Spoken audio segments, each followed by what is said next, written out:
इस तरीके से इस हालात में? सर स्थिति ऐसी है तो क्या करना, कैसे भी तो गाँव पहुँचना ही है हम सबको। अब आशा करते हैं कि अच्छे से पहुँच जाए सभी आदमी, हमारा यात्रा मंगल हो।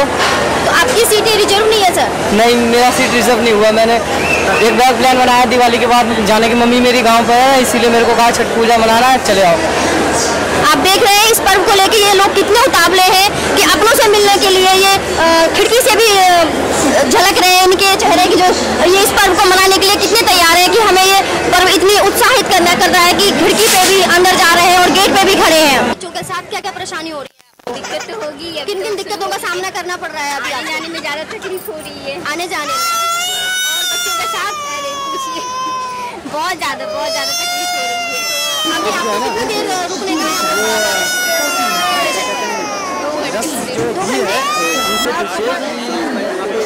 साफ सफाई तो इसमें हो ही नहीं सकता है, क्योंकि इतना भीड़ भाड़ है, क्योंकि इसमें साफ सफाई हो ही नहीं सकता है। न सही से सोच जा सकता है बंदा, न सही से टॉयलेट कर सकता है, कुछ भी नहीं, दिक्कत हो आप ही रहा देख सकते हैं कि नई दिल्ली से दरभंगा को जाने वाली सुपरफास्ट एक्सप्रेस चलने के लिए तैयार है। लोग अपना पर्व मनाने के लिए इतने उतावले हैं कि दरवाजा तो दरवाजा उन्होंने खिड़की से भी अंदर जाने का रास्ता चुन लिया है। सर आप बताइए, आपको किन किन दिक्कतों का सामना करना पड़ रहा है? बहुत कष्ट है मैडम जी, बहुत ही दिक्कत हो रहा है, प्रॉब्लम होता है और भी गेट पे हम खड़े हैं, क्या कर सकते हैं, मजबूरी है हमारी। प्रशासन भी अंदर जाके कुछ नहीं कर सकते हैं।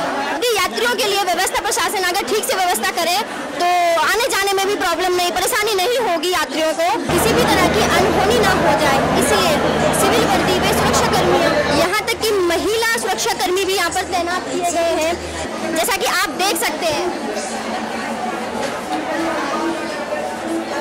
कैमरामैन रंजीत के साथ मैं अंजू भाटी, मिथिला दर्शन न्यूज।